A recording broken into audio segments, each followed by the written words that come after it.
Tuwan-tuwa si Manang Lia na makulit kasi makakagala siya. Pumunta nga kami rito sa may covered court ng Apolonia gawat kukunin namin ng ayuda na pabigas. Para nga to sa mga katoda lang na taga-syudad at taga-Sabang. Maya-maya nga lang pumasok na rin kami rito sa may covered court at si Manang Lia ay tamang food trip. Ang dapat talagang pupunta rito sa Erpat talaga mga utol gawat mga katoda niya to. At dahil hindi pa nga nakakauwi si Erma at saka si Erpat gawat nasa Pangasinan pa, ako na nga muna ang sinama rito ng presidente ng todo nila Erpat na si Kuya Edwin. At yung batang makulit naman dito, eto na, nagsisimula na ang kahyperan kahit si Kuya inaapiran. Ayan na mga utol, umeepekto na ang dowe-dona. Nakapila na nga rin sila dito mga utol, bali apat na toda nga pala to nagsama-sama rito sa may covered court ng Apolonia mga utol, habang si Manang Lia naman dito kung ano-ano nang pinagtitripan. Tignan nyo naman kasi yung epekto ng Dewey Donut kay Manang Lia, talaga naman fully charged. Ang gusto niya siya pa magtutulak kay baby.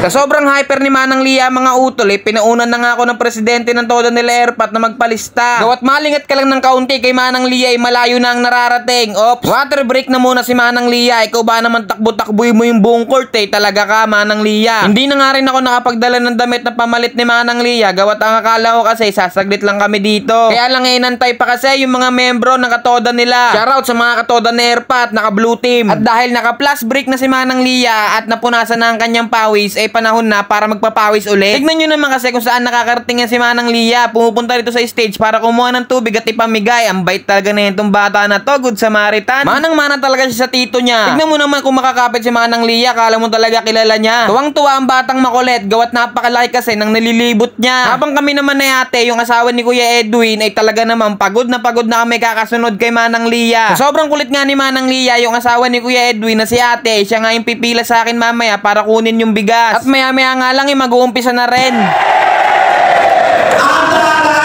Dahil siya may prelim. Okay, anyway, paparating na po ang ating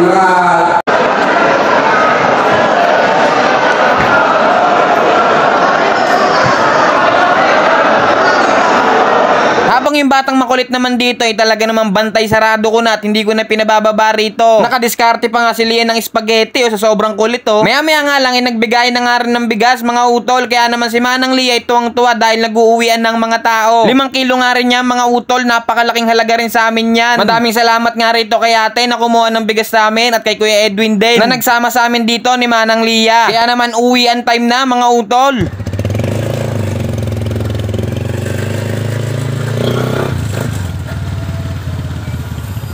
Tignan nyo naman yung mukha mga utol, talaga naman pagod na pagod sa kahyperan. Bagsak na nga rin to si Manang Lia mga utol, kaya paano? Paalam!